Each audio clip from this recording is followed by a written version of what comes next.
When you think of seafood, you naturally think of oysters. Fried, grilled, or raw, oysters are a true delicacy of the sea. In Alabama, millions of pounds of oysters are harvested from public reefs every year.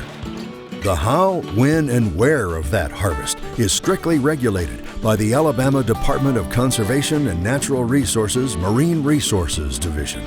In late 2000s, the legislature passed a bill that increased our oyster management. And one of the things that did with the oyster management was establish these oyster management stations. This legislation and existing regulations are designed to ensure that Alabama's oyster fishery continues to thrive for generations to come. All oysters harvested in Alabama are taken within a designated season, usually between October 1st and April 30th, and must be harvested by hand using oyster rakes or tongs. To understand why regulations are needed for the oyster industry, you first need to understand the life cycle of oysters.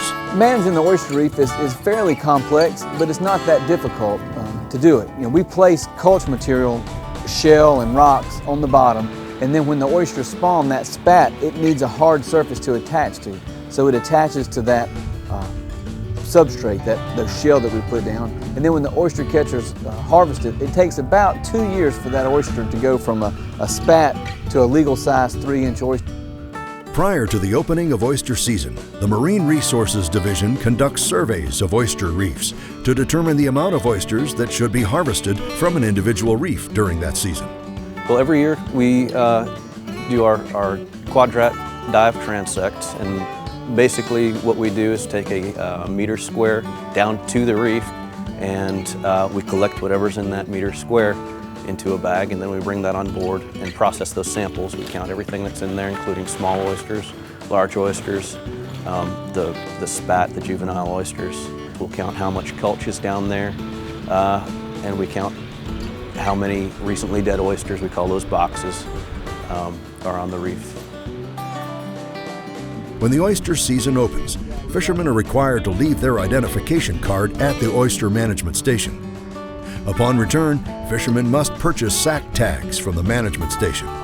These tags cost 35 cents each and must be filled out and attached to each sack of oysters harvested. Hours fished, oysters harvested, and location of catch on the tag provides vital information used to monitor the harvest.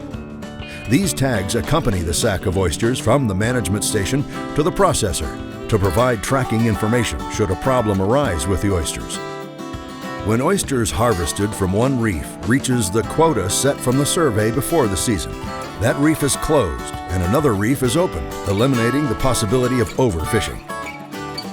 The proceeds from tag sales go toward the purchase and distribution of culture material, essential to the health of the reef. Fishermen are allowed to harvest 6 sacks of oysters per person or 12 per boat per day. Oysters must measure 3 inches across and be sacked in a burlap sack that measures no more than 1/4 of an Alabama barrel, or approximately 75 pounds. Fishermen are required to return all oysters too small and any reef material hauled into the boat back onto the reef. Once the oysters are tagged, they are sold to buyers and delivered to various oyster processors in refrigerated trucks. Here, the oysters are processed by breaking open the shells and removing the oyster.